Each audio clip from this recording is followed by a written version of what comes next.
이번엔 정신병증이나 IBD에 필요한 영양제와 치료 방법에 관해서 만들다 보니까 내 친구들이 이것을 제대로 받아들일 수 있을지 걱정이 되더라고.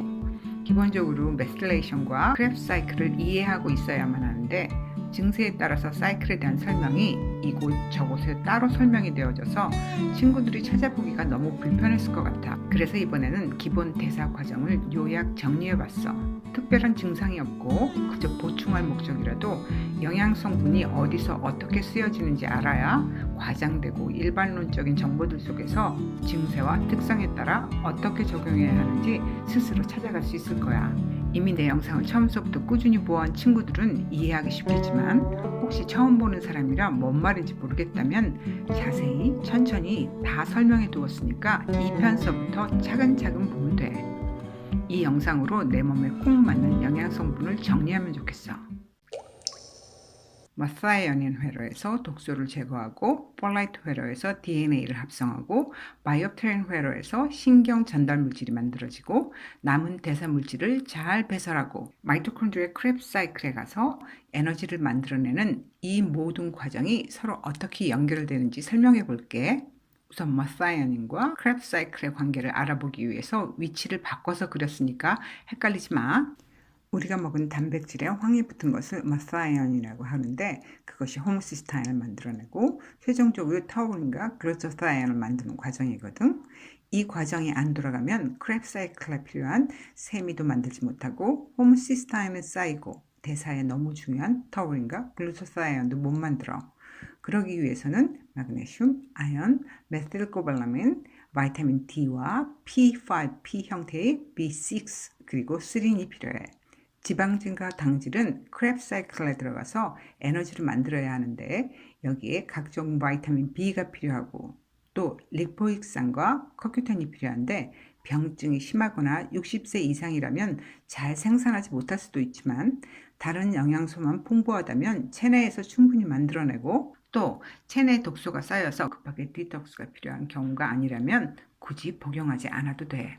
호모시스타인에서 떨어져 나온 시스타인은 메실말라닌 코엔자임 A로 변화되고 아데노실코발라인 도움으로 크랩 사이클로 들어가서 활용되거든. 지난번 영상에서 프로피오닉 애시드도 메실말라닌 코엔자임 A로 변환되어 석시닐 코엔자임 A로 들어가는 거 설명했었지?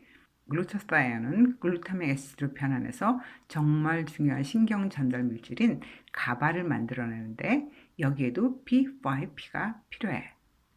그리고 머사이언이 마그네슘 도움으로 세미로 변화해서 호모시스타인으로 가는 과정에 DMG라는 성분이 아연의 도움을 받아서 DMG로 변화되고 그것이 스린의 도움을 받아서 글라이신으로 변환되어 글루타사이언을 만들어주거든. 최근에 이 글라이신의 역할이 중요하다는 연구 결과들이 아주 많이 나와서 외국에서는 NAC와 글라이신의 메가도즈 요법, 즉 글라이나기 요법이 유명해지고 있어. 여기서 잠깐 TMG의 전구체인 컬린에 대해서 알아보자.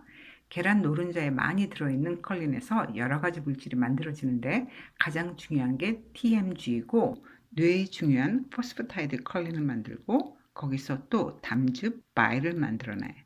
바일이 부족하다는 것은 컬린이 부족하거나 포스파타이드라는 지질이 모자라거나 이 과정을 만드는 엔자임이 부족한다는 것을 의미해. 즉 지방을 먹지 않으면 지방을 대사하는 바일이 안 만들어진다는 의미야. 그리고 아주 중요한 것은 아세틸코엔자임 A와 컬린이 결합해서 아세틸콜린을 만들거든. 아세틸콜린이 부족하면 치매와 같은 정신 지체가 생기거나 지적 능력이 부족해진다는 것은 알고 있지? 그러니 계란 알러지가 없다면 계란 노른자는 꼭 먹도록 해. 그런데 컬린이 대사된 후에 장내에서 TMAO라는 산화물이 생기거든.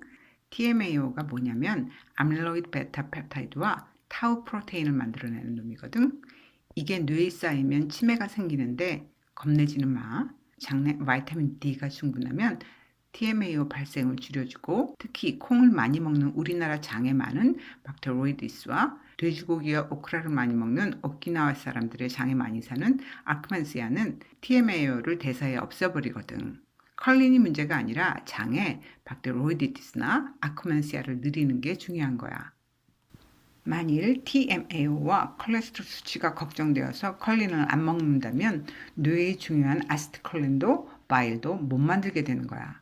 콜린의 변화 과정을 여기서 잠깐 설명해 볼게. 안 어려우니까 조금만 참고 들어줘. 이게 콜린이거든. 여기서 TMG가 되려면 수소 하나가 나가고 산소 하나가 들어오면 돼. TMG에서 CH3만 빠져나가면 DMG가 되는 거야. 여기서 수소 3개와 탄소 2개가 빠져나가고 수소기가 전환되어 사용되면 글라이신이 만들어지는 거야. 이 과정에 필요한 게 아연과 메틸폴레이트야. 이런 영양 성분이 부족하면 이 과정이 안 되는 거지. HO 하나 붙는 것에 따라서 글라이신이 되기도 하고 스린이 되기도 해. 즉 글라이신에서 스린이 만들어지기도 하고 스린에서 글라이신이 만들어지기도 해.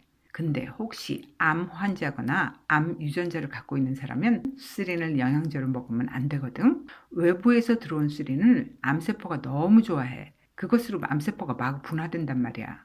하지만 영양제로 먹은 글라이신이나 체내에서 만들어진 스린은 이런 역할을 안 하거든. 하여튼 전구체를 먹어서 몸에서 스스로 생산하게 도우는 것이 옳은 방법 같아. 크레아틴도 글라이신에서 만들어지는데 글라이신과 알지닌이 세미의 도움으로 만들어지거든. 그럼 이런 알지닌이나 글라이신이 어디에 많이 있냐면 바로 뼈국물이야. 내가 주구장창 뼈국물을 노래하는 이유가 다 이런 거야. 이런 화학식을 이해하면 단순히 뼈국물을 먹으라고 하는 것보다는 좀 더 설득력이 있을지 않을까 해서 설명해 보았어. 살이 자꾸 찌는 사람은 잘 들어봐. 지방이 대사되려면 카니틴이 필요하거든. 그것이 어떻게 만들어지냐면 라이신과 머사이온이 있어야만 만들어지거든. 이런 여러 가지 단계로 만들어지는데도 엔자임이 필요하지만 더욱 중요한 것은 바이타민 C, B6, 나이아신이야. 철분도 필요한데 이것은 따로 먹지 않아도 뼈국물을 먹는다면 그것으로 충분히 공급돼. 그런데 쌀을 주식으로 하는 한국인은 라이신이 늘 부족해. 뼈국물을 매일 먹어도 알지닌과 라이신의 비율이 중요한데 쌀에 알지닌은 많이 들어있지만 라이신이 전혀 없어서 그 비율이 무너지는 거야. 카니틴을 잘 만들기 위해서도 장 누수인 장에서 장세포 복구를 위해서도 허피스 바이러스를 조용하게 하는 데도 필요하기 때문에 라이신만은 따로 복용하면 좋겠어. 폴레이트 회로를 설명할게. 야채를 먹으면 바이타민 B3의 도움으로 THF 형태로 들어가서 메틸폴레이트가 만들어지고 메틸코발라민, 아연, 바이타민 D, B2의 도움으로 머사이온 사이클에 메틸기를 주는 거야. 그런데 폴리에스테 형태의 엽산은 야채가 THF 형태로 이 회로에 들어가는 것을 방해해. 폴리에스테 형태의 엽산은 먹지 않는 게 중요해. 40% 사람이 적어도 하나의 MTHFR 스닙스 폴드를 갖고 태어나거든. 그러면 MTHFR 엔자임을 못 만들어서 야채를 아무리 많이 먹어도 메틸폴레이트가 만들어지지 못하니까 머사이온 회로에 메틸기를 공급하지 못하는 문제가 생기는 거야. 그런데 메틸폴레이트만 먹으면 이 문제가 해결되느냐? 그렇지가 않아. 이 회로의 오른쪽은 해결되지만 야채를 아주 많이 먹지 않는 한 왼쪽은 또 먹통이 되는 거야. 그것을 해결하려면 폴리닉 애시드 형태의 엽산을 꼭 따로 먹고 마그네슘과 B2, 스트링의 도움이 있어야만 해. 만약 MTHFR 변이가 있다면 신경 전달 물질 회로와 머사이온 회로 모두를 위해서 메틸폴레이트와 폴리닉 애시드, 코팩터들을 꼭 같이 먹어야 해. 바이옵테린 회로는 아주 쉬워. 무조건 P5, P 형태의 B6와 마그네슘이 충분히 들어가면 돼. 잠을 못 자거나 정신적 문제가 있는 사람들에게는 이것은 기본 중의 기본이야. 그뿐만이 아니라 중요한 뉴로트랜스미터인 노에프네프린이나 에프네프린 그리고 글루타사이온보다 훨씬 강력한 항산화제인 멜라토닌의 합성을 위해서는 머사이온 회로에서 만들어진 세미의 도움을 받아야 해. 그런데 바이옵테린 사이클에 가장 나쁜 영향을 끼치는 것이 바로 프리 레디컬이거든. 프리 레디컬이 뭐냐면 간에서 지용성 독소를 수용성 배출물로 해독하는 과정에서 생기는 물질이야. DNA와 RNA, 단백질에 손상을 주거든. 이게 암과 각종 질병의 원인이 되고 이런 대사 과정에서 만들어지는 내인성 독소와 밖에서 들어온 약품이나 대사방해 물질, 미생물과 같은 외인성 독소가 있거든. 외인성 독소는 우리가 스스로 줄일 수 있는 것이니까 조심하고 내인성 독소는 폴리피놀과 같은 항산화 물질로 없앨 수가 있어. 여러 가지 폴리피놀 중에 최고는 OD 초코베리 아로니아야. 그것으로 만든 식초는 즉각적으로 흡수되어 효과를 내거든. 이것저것 이상한 이름의 항산화제 따로 먹지 말고 이런 식초를 음식에 활용하면 눈도 좋아지고 항노화 서투린도 자극되고 간 해독에도 도움을 줘. 몸의 회복은 특정 보충제로 해결되는 것이 아니야. 모든 과정이 다 맞물려 돌아가기 때문에 다 같이 잘 작동되도록 활성화된 B군, C, D, 마그네슘, 아연, 그리고 DMG나 컬린이나 글라이신은 계란 노른자와 뼈 콩물로 꼭 먹도록 노력해야 해. 그리고 아주 중요한 것이 중금속 중독이야.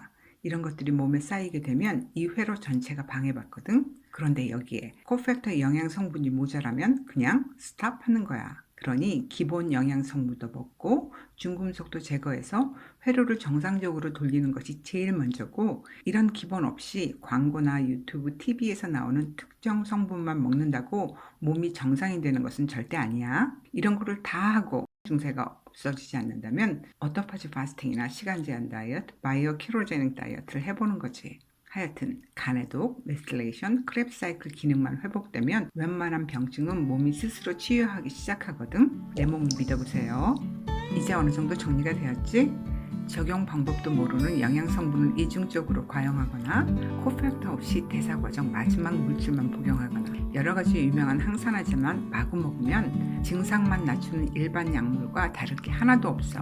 오히려 간과 신장의 부하만 가중되거든. 대사 과정을 도와주는 기본 영양 성분을 갖춘 다음에 노화나 병증, 유전자 스냅 때문에 코호르몬이나 코엔자임이 생산이 안 되는 경우만 특수한 최종 물질이나 중간 물질을 따로 넣어주면 되거든. 대사 방해 물질, 캔디다, 중금속이 청소되고 기본 영양제와 좋은 지방과 아미노산이 풍부한 뼈 국물, 그리고 유기농 오디나 아로니아로 만든 식초, 백김치를 곁들인 시기를 6개월 정도 한다면 특수한 영양제나 항산화제 없이도 대사가 원만하게 돌아갈 거야. 오늘도 거울을 보고 나는 잘할 수 있어. 토닥토닥. 그럼 옥시토신이 뿜어져 나오는 새로운 날들이길 기원할게. 사랑하는 내 친구들, 다음에 봐. 안녕.